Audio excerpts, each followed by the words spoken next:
இன்றைய தியானம்.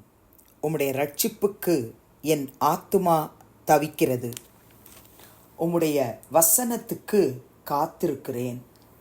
சங்கீதம் 119:81. ஆண்டவரும் இரட்சகருமாகிய இயேசு கிறிஸ்துவின் நாமத்தினாலே இந்த காலை வேளையிலே இன்றைய தியான நிகழ்ச்சியின் வாயிலாக உங்கள் ஒவ்வொருவரையும் சந்திப்பதில் நான் கிறிஸ்துவுக்குள் மிக்க மகிழ்ச்சி அடைகிறேன். பிரியமானவர்களே, இந்த சங்கீதம் 1ஆம் வசனத்திலிருந்து பிரியமானவர்களே, இந்த சங்கீதம் முடிகிற வசனம் வரைக்கும் ஒரு நாளும் நம்ம இந்த வசனத்தை தியானித்தோன்னு சொன்னால் நம்முடைய வாழ்க்கை கர்த்தராகிய இயேசு கிறிஸ்துவை அறிகிற அறிவிலே வளரவும், அவரோடு ஐக்கியமாய் இருக்கவும், அவரில் நிலைத்திருக்கவும் செய்யும். 1ஆம் வசனத்திலிருந்து 176 வசனங்கள் இந்த 119ஆம் சங்கீதத்தில் இருக்குது. பிரியமானவர்களே, ஒவ்வொரு வசனமும் நம்முடைய ஆவி, ஆத்துமா, சரீரத்தை உயிர்ப்பிக்கும் என்பதில் சந்தேகமில்லை. இந்த சங்கீதத்தில் சங்கீதக்காரன் சொல்லுகிறான், உம்முடைய ரட்சிப்புக்கு என் ஆத்துமா தவிக்கிறது, என் ஆத்துமா தவிக்கிறது. என் அன்பு சகோதர சகோதரிகளே, நம்முடைய ஆத்துமா எதற்காக தவிக்கிறது? ஒவ்வொரு கர்த்தருடைய பிள்ளையும் நம்ம ஆத்துமாவை பார்த்து ஒரு கேள்வி கேட்கணும்.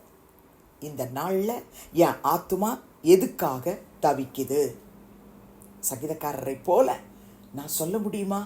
என் ஆத்துமா கர்த்தருடைய ரட்சிப்புக்காக தவிக்கிறது. அப்படியானால் நீங்களும் நானும் பாக்கியவான்கள்.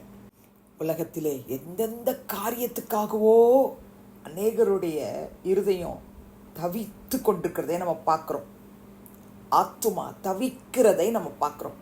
ஆனால் ஒவ்வொரு கர்த்தருடைய பிள்ளையையும் இப்படிப்பட்ட ஒரு தவிப்பினால் கர்த்தருடைய ஆவியானவர் நிரப்பணும்னு நாம் ஜெபிக்க போகிறோம். என் ஆத்துமா கர்த்தருடைய ரட்சிப்புக்காக தவிக்கிறது. இந்த வார்த்தையை வாசித்த பொழுது, கர்த்தாவே, மரணமோ அல்லது உம்முடைய வருகையோ எது முன்பாக வந்தாலும் நானும் கூட கர்த்தாவே உம்முடைய ரட்சிப்புக்காக என் ஆத்துமா தவிக்கிறது என்று சொல்லி அனுதினமும் ஜெபிச்சுட்டு காத்துக்கிட்டு இருக்கணும். ஆண்டவரே, இதுதான் என்னுடைய வாஞ்சை, தாகம், ஜெபம், ஏக்கம், தவிப்பு. பிரியமானவர்களே, இந்த சங்கீதக்காரன் சொல்லுகிறார், உம்முடைய வசனத்துக்கு காத்திருக்கிறேன். கர்த்தருடைய வசனத்துக்கு ஒவ்வொரு கர்த்தருடைய பிள்ளைகளும் தினந்தோறும் காத்திருக்கும்படிக்கு கர்த்தர் நமக்கு கிருபை தரணும். தினந்தோறும் காலையில் எழும்பும் பொழுது, அப்பா, இன்றைக்கு நீர் எனக்கு என்ன வாக்கு தத்தத்தை வைத்திருக்கிறீர், என்ன வார்த்தையை தியானிக்க வைக்க போகிறீர், இந்த வார்த்தையினாலே நான் இன்னும் உம்மை கிட்டி நெருங்கி சேர எனக்கு கிருபை தாரும் என்று சொல்லி ஜெபத்தோடு காத்திருப்போம் என்று சொன்னால் ரட்சிப்பை தருவார். அவருடைய வசனத்தையும் நமக்கு தந்து நம்மை வழி நடத்துவார்.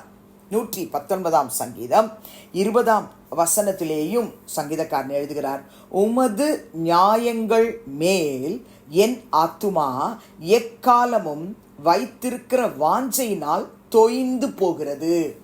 தவிக்கிறதுன்னு சொன்ன அதே சங்கீதக்காரன் இங்க சொல்றாரு, உமது நியாயங்கள் மேல் என் ஆத்துமா எக்காலமும் வைத்திருக்கிற வாஞ்சையினால் தொய்ந்து போகிறது. அழகான வசனம் பிரியமானவர்களே. இதே சங்கீதம் 40ஆம் வசனத்தை வாசிச்சு பாருங்க. இதோ உம்முடைய கட்டளைகள் மேல் வாஞ்சையாயிருக்கிறேன், உமது நீதியால் என்னை உயிர்ப்பியும். வாஞ்சையாயிருக்கிறேன் எதன் மேல? உம்முடைய கட்டளைகள் மேல. உமது நீதியால் என்னை உயிர்ப்பியும் என்று சொல்லுகிறார். கர்த்தருடைய பிள்ளைகளே, நம்முடைய இருதயம் கர்த்தருடைய நியாயங்கள் மேல், கர்த்தருடைய கட்டளைகள் மேல் வாஞ்சையாய் இருக்க வேண்டும். அதைத்தான் சங்கீதம் 42ஆம் சங்கீதம் 1-2 வசனத்துல தாவீது சொல்லும்போது, மானானது நீரோடைகளை வாஞ்சித்து கதறுவது போல தேவனே என் ஆத்துமா உம்மை வாஞ்சித்து கதறுகிறது என்று பாடுகிறார். என் ஆத்துமா தேவன் மேல், ஜீவன் உள்ள தேவன் மேலேயே தாகமாயிருக்கிறது. நான் எப்பொழுது தேவனுடைய சந்நிதியில் வந்து நிற்பேன். இதுதான் தாவீதுடைய வாஞ்சை, தாகம். நம்முடைய வாஞ்சையும் நம்முடைய தாகமும் இப்படியாய் இருக்கும்படிக்கு இன்றைக்கு நம்ம ஜெபிக்க போகிறோம். 73ஆம் சங்கீதத்திலும் ஆசாப் எழுதும் பொழுது 26ஆம் வசனத்திலே, என் மாம்சமும் என் இருதயமும் மாண்டு போகிறது, தேவன் என்றென்றைக்கும் என் இருதயத்தின் கண்மலையும் என் பங்குமாயிருக்கிறார் என்று எழுதுகிறார். கர்த்தருடைய பிள்ளைகளே, நம்முடைய ஆத்துமா தவிக்கிறதா, தொய்ந்து போகிறதா, வாஞ்சையாய் இருக்கிறதா? கர்த்தர் இந்த நாளிலே நம்முடைய தவிப்பை அறிந்து ரட்சிப்பை அவர் அண்டையில் போய் சேர்கிற வரைக்கும் தருவார். அந்த 119ஆம் சங்கீதம் 81ஆம் வசனத்தின் பின்பகுதியிலே சங்கீதக்காரன் எழுதுகிறார், உமது வசனத்துக்கு காத்திருக்கிறேன். தினந்தோறும் காலையிலிருந்து ராத்திரி வரைக்கும் ஆண்டவருடைய வசனத்துக்காய் காத்திருக்கணும். 119ஆம் சங்கீதம் 74ஆம் வசனத்திலும் 77ஆம் வசனத்திலும் சங்கீதக்காரன் எழுதுகிறார், நான் உம்முடைய வசனத்துக்கு காத்திருக்கிறபடியால் உமக்கு பயந்தவர்கள் என்னை கண்டு சந்தோஷப்படுவார்கள்.